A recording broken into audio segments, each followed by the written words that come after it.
日本を離れて初めて気づくことがあります。なぜ外国人は帰国後まで日本の日常に驚かされるのでしょうか。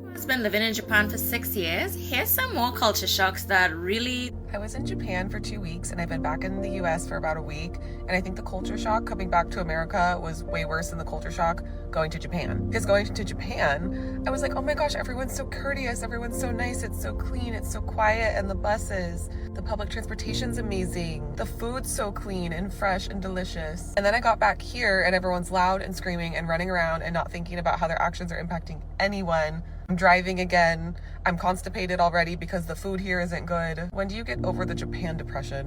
では、日本で何がこれほど心に残ったのでしょうか。Relatively futuristic society, but we had to break out the cash for most things like markets, meals, shops, and even to buy our train tickets. 2 is that it was much more affordable to eat here than we thought it would be, where most of our meals cost less than $15, including drinks. 3 is the cheese, not something I usually associate with Japanese cuisine, but there were a lot of cheesy snacks. 4, one side of Japan is the very buttoned up and polite society, but there is a whole other side. It was wild to see the girl bars, host bars, and the love hotels that you pay for by the hour. And 5 is the rule-abiding culture here, where people won't cross the crosswalk early even if there's no cars in sight, and apparently kids won't break into the beer vending machines on the street. Thanks and follow for more travel. 靴下から街のバリアフリーまで、旅行者が気づいた意外な日常です。I wore my good socks every day. The first day, I think I wore 2 different colored socks and I was just not really worried about it. But you take your shoes off so often that you're going to be a little self-conscious if you don't have good socks on. I've never been to a city where I feel like I noticed that there are blind people. But the amount of blind people getting around in Tokyo was really impressive to me, and it made me wonder, like, are there more blind people in Japan? Like, is there a reason for this? But I think the reason that there's so many people out and about that cannot see or have some kind of visual impairment is because they do so much to make things accessible for them. I'm going to show you what I mean. We saw these tactile paving yellow strips everywhere in Tokyo, like every train station, every sidewalk. So it makes things easier for blind people to get around, and it works. And I'm so impressed. Japanese etiquette campaign that's in a lot of the train stations and around where tourists are, encouraging people to act like you're Japanese and be respectful. So some of the things on the sign, I was like, are people not doing this? Like, why did this need to be written out? This seems like common sense to me. But some of them I thought was helpful. Here's what it looked like. Malls in Japan are not dying like they are in the US. If you've been to a kind of sketchy mall where like the lights aren't really being changed out, it's a little dark, there's not many people hanging out there, and if they are, it's like, what are you doing? What you doing here? It's just kind of a weird feel, you know what I mean? That's not how the malls in Japan are. Japan malls are thriving, the food courts are incredible.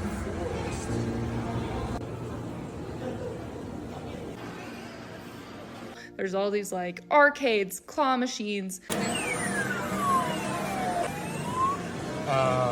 They even had like mall lounges like you'd see in an airport, like an airport lounge where you can get a day ticket or a day pass and just spend your time at the mall in the lounge. Like, what an interesting concept. It's a place with a bunch of amenities and a lot of people hang out there. The air conditioning is also cranking in these malls, so a lot of people were just going there to escape the heat, and I was one of those people. Another thing I noticed is the amount of single-use plastics. Like, everything's wrapped in plastic. Like, a singular apple will be wrapped in plastic. I was like, is this necessary? It was kind of crazy.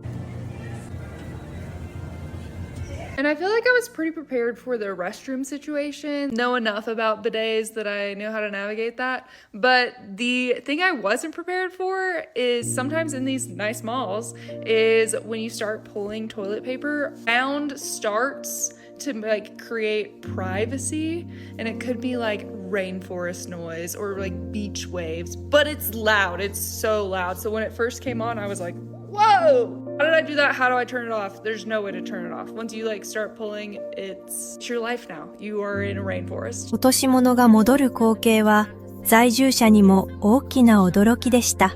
took me aback. Number one, if you lose anything in Japan, 9 times out of 10, you are guaranteed to get it back. You lost your shoe, retrace your steps, and you'll see it string up on the fence. You lost your wallet, you will come back and find it with all your money, all your ID card. This was like insane to me that this is actually possible. I don't think Trinidad or America could ever, you know, like, I will say there are a few items that are stolen in Japan, but it's only like umbrellas, bicycles, women's panties. But you know, it's far and few in between. Next, when you're crossing the street, this really took me aback, because you know, in Trinidad we like to drive hard. The drivers will give you the right of way. They'll be like, please go, and I just feel so uncomfortable, like the light is on green, why you not speeding down? And as a driver, like, I remember in Trinidad, I used to wind down the window and be like, hey, knees to chest, darling, I have somewhere to be, like, hurry it up, cross the road quick. Another thing, going out by yourself, like on a solo date, is completely normal, and there are even restaurants that cater for single travelers. It doesn't seem like, you know, you're lonely or anything. It just seems like you're taking care of yourself, you're having self-care, taking yourself out on a date. So it's something that's super normal here. And as you guys know, Japan has a huge thing for cleanliness. So they don't wear slippers in their house. You have separate slippers for your house, and you have separate slippers for your bathroom. Like, they're real picky about how they keep their surroundings clean. Even in the schools, they ask the kids to take time to wipe down their desks, to take part in group cleaning, and so that they take pride in their surroundings and cleanliness. I think that's so cool. I don't know if we could do that in Trinidad, but I just find that so cool. Did any of these catch you off guard? And let me know, what else do you want to know about Japan? そして、長く暮らして最も心に残ったのは日本の治安でした。 Hindi yung mga kagandahan ng paligid, napakalinis, hindi yung mga anime na napapanood nyo pag pumunta kayo dito sa Japan, hindi rin yung mga technology na nakikita nyo, o mga transportation dito, o mga tren. Alam nyo ba, ang culture shock dito, wait lang, padaanin lang natin yung Kuruma. Ang culture shock dito, guys, yung ka-safetyhan nila. Tignan nyo, katulad nyan, yung bike nandyan lang, di mawawala yan. Tapos pag sa gabi dito, guys, yung mga babae, hindi sila nag-aalala na kung may kikidnap sa kanila o may mga-rape sila, kasi safety na safety dito eh. Yung culture shock dito, yung safety. Kunyari ako, taga Pilipinas ako, tapos yung iba taga Amerika. Yung yung mga, kunyari may mga nalaglag ditong wallet, cellphone mo, o namang bag. Pag nalaglag mo yun o nakalimutan mo kung saan mo nilagay nakapatong, punta ka lang sa malapit na station nyo. Malamang mababalik sa inyo yun. Ayun yung mga na-experience ko dito eh. Yung safety talaga dito, lalo na sa gabi, kahit gabing-gabi ka na maglakad dito, hindi ka mag-aalala baka may mga addict sa tabi o kaya may mga tambay. Maninibago ka, panigurado, pag nakapunta ka dito sa Japan, tapos dito ka na tumira. Tignan nyo, napakatahimik, napakalinis ng paligid, tapos tignan nyo yung mga gather hanggang ganyan ng kababa, di ba? Halatang hindi sila nag-aalala kung may papasok ba sa kanilang akyat bahay. Tapos yung mga bata dito, ayan, relax lang. Walang ban, yung mga ban na puti na mga kumukuha sa kanila. Ayun guys, doon lang ako na culture shock dito eh. Nabubulol pa eh, culture shock. Hindi ako na culture shock sa mga anime, sa technology, sa kagandahan ng paligid. Culture shock ako sa safety kasi ang payapa ng isip ko dito guys. Kasi wala akong iniisip na kunyari may ganyan ako sariling bahay, may papasok na magnanakaw ba o ganyan. O sa gabi, kunyari nasa madilim akong lugar, hindi ako nag-iisip ng uy, baka may mga magnanakaw dito, may mga snatcher o may mga hold up sa akin. Hindi ko naiisip yun dito sa Japan. O kaya sasakay lang ako sa taxi, ganyan. Wala naman tricycle dito tsaka jeep eh. Pero ayun lang, hindi ka lang nagsisimpay dito, hindi ka nag-aalala dito sa bansang to about sa safety mo. Ayun guys, share ko lang sa 10 taon ko dito, ayun yung pinaka the best sa akin, safety ng Japan. Ayun guys, ingat kayo palagi. Peace. その安心感は無人の支払いにも現れています。At parking, so we have to pay the parking fee, so only 300, but we have to our pay, so please explain. Well, there's no one here to pay, so I guess yes. So please, yeah, please show the 3 coins. So yes, 1, 2, 3. So that's it. Only in Japan. Yeah. Can you believe it? No, never in America. For sure. Yes, that mom.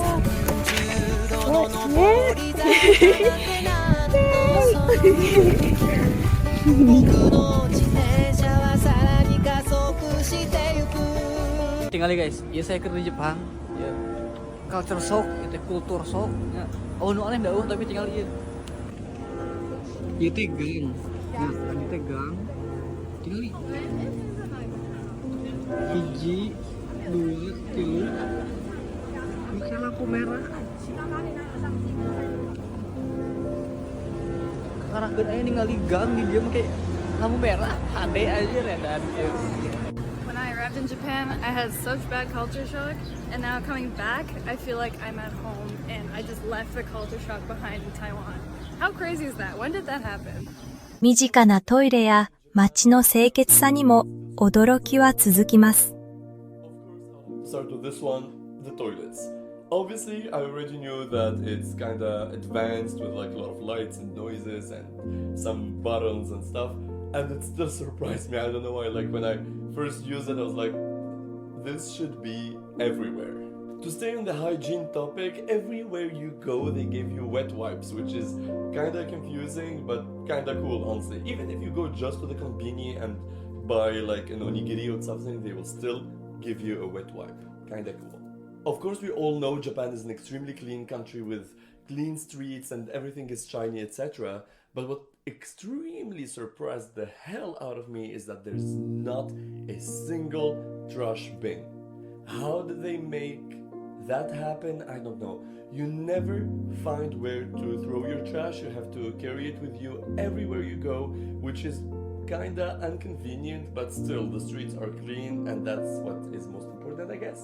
I have so many other stuff that surprised me that I would love to talk to you about, so if you're interested in that, let me know and I'll make part 2, part 3, part 4, as many as needed, so follow for more. 暮らして初めてわかる医療費や趣味、文化の違いもあります。4 years. When I moved to Japan, there were lots of things that were very different from the context that I grew up in. But number one, how cheap it is to go to the doctor and the dentist here. In Japan, I work as a teacher. I work for a city. I do receive like a national healthcare card to go to the doctor, the dentist, etc. And I was there, got my x-ray, gum measurements, plus the cleaning. The total bill was like 45, 50 Canadian dollars. Actually couldn't believe that. Regular cleanings is never more than 3,900 yen, which roughly equates to about $48. Really surprises me every time I pay in cash at the dentist. 2, smoking in Japan is still allowed inside. Specifically talking about in the context of bars and clubs, also some cafes. Sometimes you even have like smoking seats. There's no wall dividing the smoking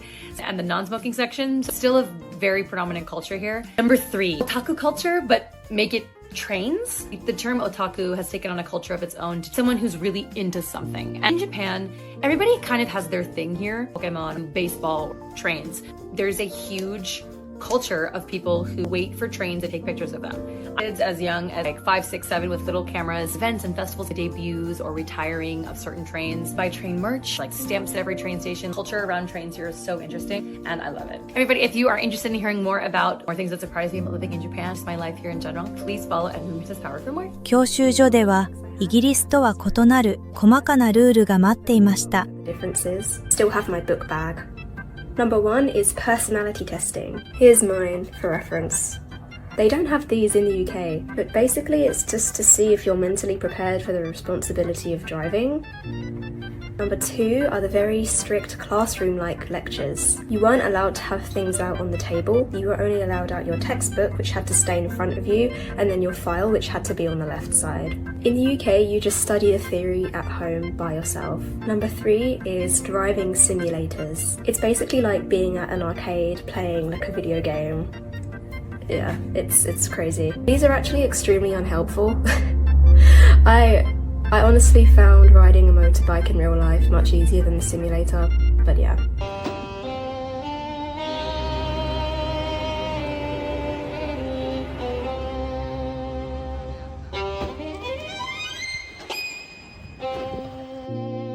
地域の祭りや建設の速さも外国人には新鮮に映ります。The frequent amount of local neighborhood festivals. These are called omatsuri, and I actually got to participate in one in Tokyo last weekend, thanks to my friend's parents. So I learned the dances and the phrases that you rhythmically chant before I helped carry this giant Shinto shrine around the neighborhood main streets. Afterwards, all the participants had a party, and it was such a great way to get to know my neighborhood, as well as become accustomed to the local Shinto lore and legends that goes back generations, which is another element that I love about Japanese culture. And if you want to find upcoming small-town festivals, you can look at these bulletin boards that are outside of many shrines. For the dates and locations, I can't recommend this enough. Next, I know that I have spoken about vending machines quite a bit on this channel. However, I had never seen these flower bouquet vending machines before. For around $10 to $15, if you are late to a cute date, you can pick up some roses on your way. Also, these alcohol vending machines have full bottles of sake and glass bottles of beer. So if you are 20 years of age or older and in Japan, you can enjoy vending machine bottled sake. Next, I was surprised at how quickly construction work is completed in Japan. For example, here is scaffolding for a house that I saw put up just about 2.5 months ago before I went to Osaka. And then here is the same construction site just a couple days ago when I returned. Now, I noticed this when I first came to school in Japan years ago, and I remember seeing new dorm rooms materialize outside of my window in a matter of months, and comparing that to road construction that had been happening outside of my home in Los Angeles, causing traffic for years. And not knowing too much about construction myself, for a long time I wasn't sure if this was all in my head or not, until just recently when I read that construction work in Japan does actually tend to happen much more quickly than many other countries, partially due to Japan's prefabricated modular construction methods, which allows for components of the structure to be built simultaneously off-site before they are shipped to the work site, where they can be assembled quickly compared to traditional construction methods. Anyway, I got a bit too wrapped up in festivals and construction this time, but there's more to come, like cats and public park restrooms, so please follow me and thank you for watching. お酒やファッション、治安にも日米の大きな違いがありました。Number one has got to be alcohol. Japanese people love to drink, and also you don't even need an ID. Like, you can go to a restaurant, sit down, scan a QR code, and then they'll bring you a beer.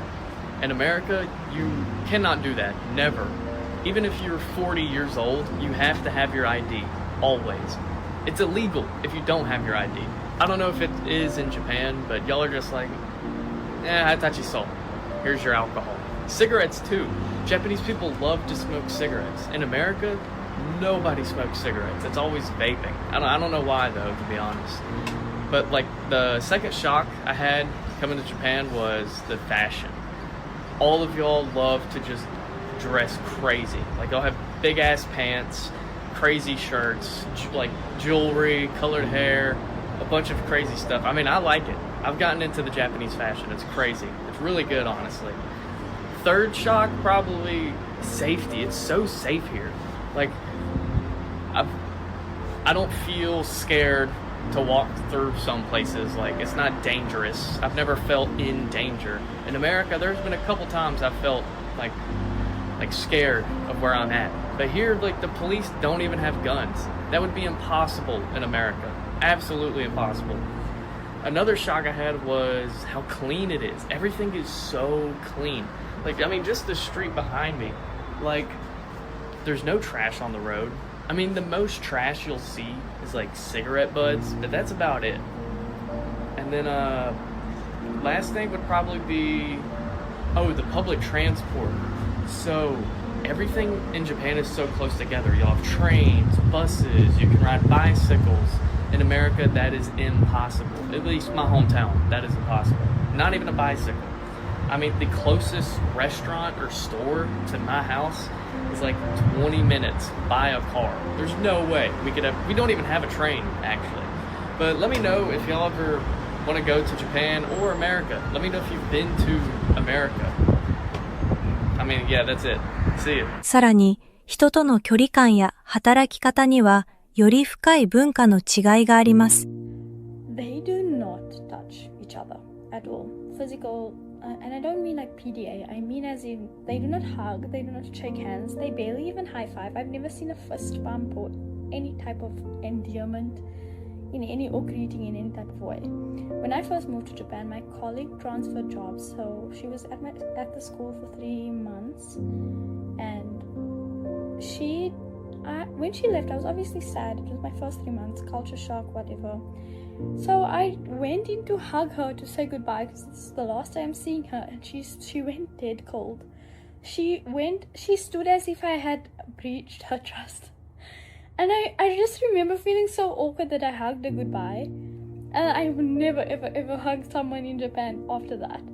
Even now, when my non-Japanese friends hug me, when they say goodbye or like when they greet me or something, I feel so awkward when they hug me, and I kind of before in my life I've never been one to show endearment, but I kind of like the fact, but I think it's making it worse.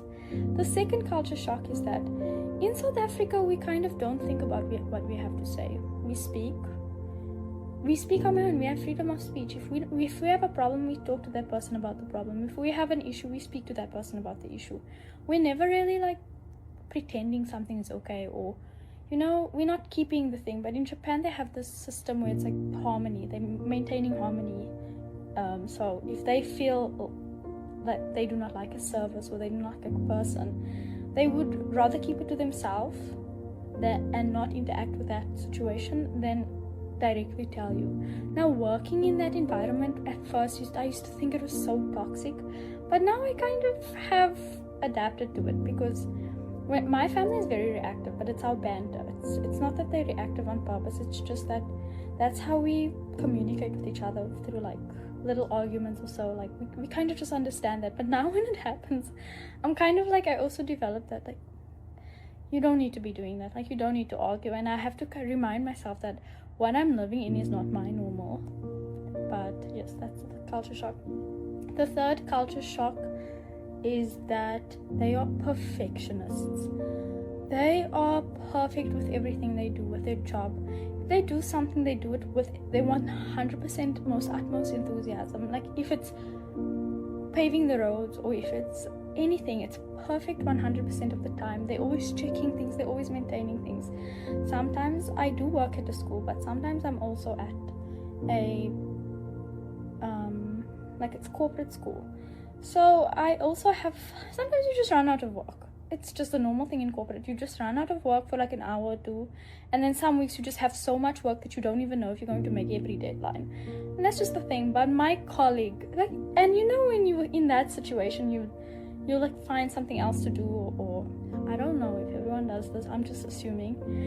My colleague, he will 150% find something to do. Like they will start fixing the school, or they start cleaning the crevices of the school, or they start removing like old posters and like making it clean or making it neat, or they'll make a new idea. And I just think like, they work so perfectly in this country. Sometimes I feel like I'm lazy.